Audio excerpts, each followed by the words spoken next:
Speaking of change, Man United have made a couple of decent signings so far, and Toon, what's wrong with them? Why have Man United ruining the transfer market, in your opinion? That's a great question. I think it's more to do with, we had obviously a discussion with KJ today around that. It's not necessarily, there's a number of things that obviously influence transfer markets, whether it's a media hype over a player, supply and demand. So i.e. There'll be a bigger, there's not a lot of Kylian Mbappe's, hence why the demand for Kylian Mbappe is over 100 million plus. But there's tons of long staffs, right? So you can pay a little bit less for that. But there's also what a team wants in terms of the needs of a team.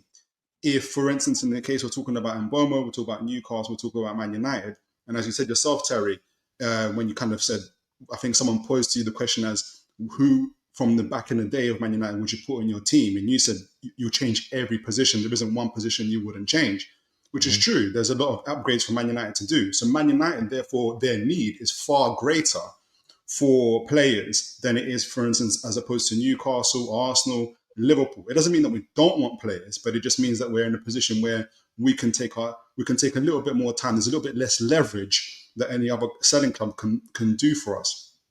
Hence why we had this debate. So Man United's needs is far greater. Hence why in the first week of the transfer window, you've signed 2 players, which is kudos to you guys, but you're not going to get players at a discount by doing that. That's not what's happening here. You're overpaying for players in order to get an advantage, in order to get them over the line, which is fine. But it's not. No one's here saying that it's a discount, it's at a cut price, it makes the right moves or whatnot, and it's having a ripple effect. So Newcastle, for instance, were linked to Madueke today for £60 million. I don't think that happens if Cunha isn't bought for £60 million. And then Mbeumo now, Brentford are asking £60 million for Mbeumo. It's not just me saying it, it's Brentford are saying it. Brentford are making the case to you guys that, hey, you've paid £62 million for Cunha, who nobody else was bidding for. Therefore, we want you to bid 60 million, even plus, as has been reported, for Mbeumo. They've referenced your buyers in not anybody else's, not previous transfer windows, not Tottenham, Solanke to Tottenham or anything like that. They reference your buyers to Cunha. Hence why now we're getting a distortion of the market. For Mbeumo, and I'll finish it. For Mbeumo, just finish on this. Okay. For Mbeumo, just a couple of weeks before, we were getting quoted 50 million for him by Brentford. So the highest they were hoping for, which was the premium, was £50 million. And obviously that tells me that we were probably haggling somewhere between 35 to 45 million with add-ons type of stuff. I think that we were haggling over that. So that's what it told me. Obviously you've come in, Man United, you've come in with a bigger bid and more wages and whatnot, and you've gone over that. Now Brentford are even taking a step further by saying, oh, it's Man United. I remember you guys paid 60 million for Cunha. We think Mbeumo is better than Cunha. And now the prices have gone up. It's just a natural thing. It happens. And that's what happens in markets. So I understand where you're coming from to a degree, but I don't think, of course, they're going to quote what we've paid and not what. I'll give you an example. We have paid £62 million for Cunha, which is £2.5 million over his current market value. City are paying £20 million over the current market value of Reinders.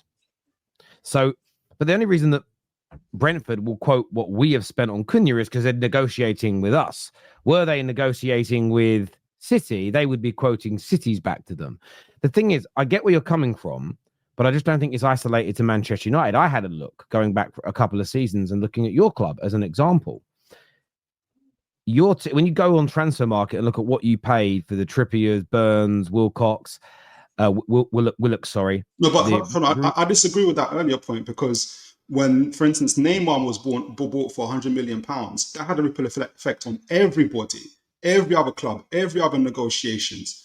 So it wasn't just that, when Neymar was sold to Barcelona, they only talked to Barcelona. Every club,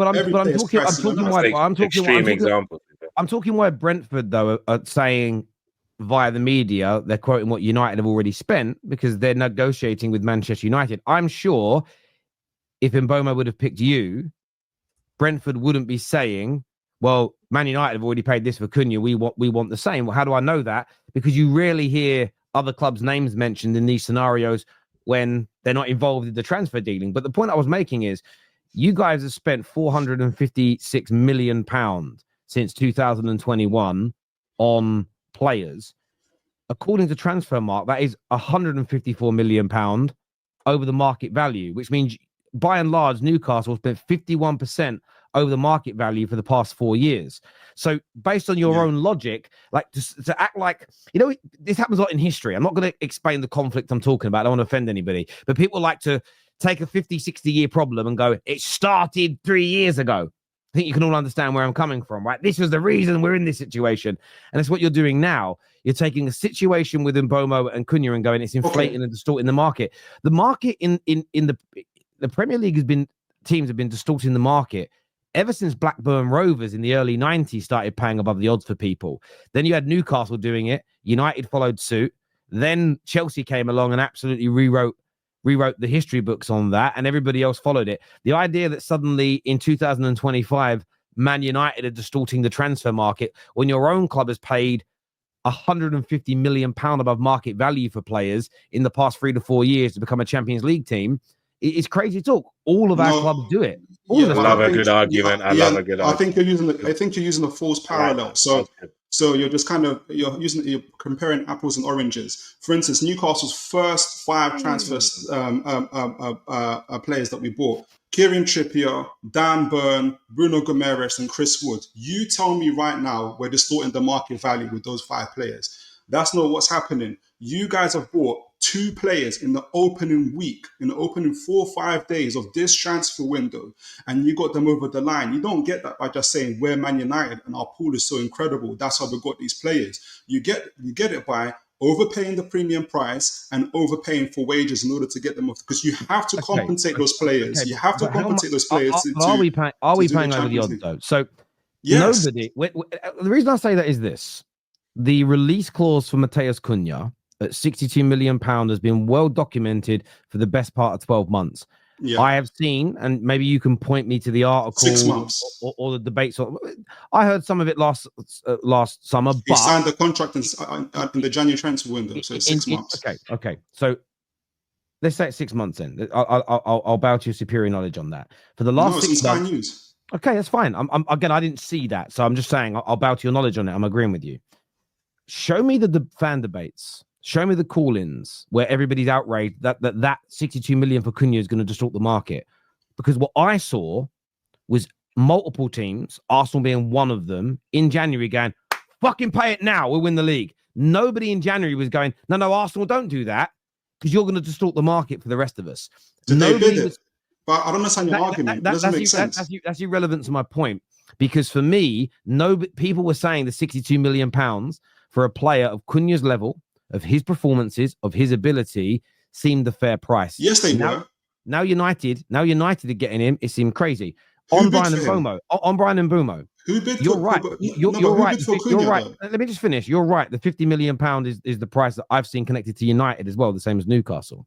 So far, Man United have bid 45 million as a guarantee, 10 million in add-ons, which will include him scoring a lot of goals, us getting back into the Champions League. So far, all we've bid is below that market value that you've mentioned. Yeah. And in terms of the salary, at the end of the day, these 2 players have both been universally praised for the last 2 to 3 seasons consistently by the majority of football fans. Yeah. And Mbomo can start for 95% of the teams in the Premier League. He's just off the back of a 20-goal a season campaign. Forget what TalkSport have said. I don't believe that he's going to be on £250,000 a week. I think it'd be more 170, 180. I don't think that's an extortionate amount of money to turn around to a player and say, we want you, after all the praise you've had, the goals you've scored, to lead the line for the second most valuable football club in the world at the beginning of a rebuild to try and take us back to where we want to be. Okay. I don't think £180,000 a week is crazy money, considering the people that he's replacing, like the Sanchos, the Antonys, the Rashfords, are all on 80 to 100 to £150,000 a week, more than that. So we're actually lowering our wage bill at the same time as potentially improving our squad. So can I come back on that? I don't think we're distorting anything. Okay, I'll come back on that. So in terms of Cunha, Arsenal never bid for him. They might have made an inquiry like every other team did. Only Man, I think they looked at it and said, "Ooh, 62 million for Cunha." They said his release clause wasn't active in January. He signed the contract in February, so there wasn't a release clause in January. So they had the release clause. I'm saying that nobody's bid for him. Nobody apart from Man. Let me just finish because you did say something. So nobody bid for Cunha, hence supply and demand. A great case last summer. Elise, 4-5 teams, Chelsea, including ourselves, Bayern Munich, all triggered his release clause. So that is market value because there's buyers for it. Wolves can set whatever market value they want. Nobody has to meet it. If there's no buyers, they have to lower it. Crystal Palace didn't have to lower Elise's market value because there was 3, 4, maybe even 5 teams that were looking for him. That's all very well documented. We even triggered it. And matched Bayern Munich. We're not going to get it. It's Bayern Munich, but that's how much we valued the player. Hence why we did it in the first place. And in terms of wage demands, you can pay him what you want, but you can't necessarily just say, we're Man United, we're paying these wages. That could be an argument. But the other argument I would say is, you went to Cunha and you said, we know you can play Champions League this year, but we haven't got Champions League. We're 15th. We're 15th and you're doing the rescue operation and we need you right now. So we're going to pay you over the odds in order to get you over the line. That's the other argument, which I think what swayed him over the line. So, which by the way, I'm absolutely fine with. For me as a Man United, so that's exactly. For me as a Man United fan, we have, whether people like this or not, the reason we're able to pay these wages is because of over 130 years of success and the greatness and the fame and the fortune that we have developed as a football club. And even at our lowest, we still have these capabilities. I don't know how many of these shows I sat on until I was blue in the lips explaining to people this notion that United was so financially crippled that we were done forever. It was one of the most embarrassing takes from the media that I've ever seen in my life. Now, we're not flush. We're not walking around being able to spend willy-nilly, but the idea there was going to be no money was crazy based on the fact that we lowered the wage bill by 60 to 70 million pound last year. Therefore, there is surplus money to spend on players now. Your point about no one else being in for a player, though, where this logic is flawed, is what are Liverpool paying for Kirkes, Tom? 40 to 45. So his market value is, I'm just going to get you his market value right now is 37 million pound. Okay, so I'm taking all these market values from transfermarkt.co.uk because it's one of the only places that actually has them on there. So we may all disagree, but just so we've got like a baseline. So they're going to pay slightly above his market value, as Manchester United have done with Cunha. But nobody else is bidding for Kirkes. Does that mean he's an average player? Does that mean he's a bust? No, it's because it's obvious. The same as Cherky with City right now. The same as no one's, Aït-Nouri must be a bad player, because nobody else is trying. I didn't say that. You're making a false argument. Please let me finish. People do all this thing to Man United. It's, well, no one else is bidding for him. It must be a red flag. Well, no one else is bidding for Kirkes. No one else is bidding for Aït-Nouri. Well, if there was more clubs in for him, Terry, there'd be a bidding war, and maybe the price would be even higher. Yes, but there's certain players. Mbomo's one of them. Cunha was another. Kirkes is one for Liverpool. There's a couple that are going to City right now. They are essentially telling their agent, I only want that club. So tell everybody, and that's what's happened with the Man United here. Mbomo has told Newcastle, he's told Tottenham, he's told Forest, he's told Arsenal, no matter how big their inquiries were, how advanced they were, I want to go to Man United. Thank you, but no thank you.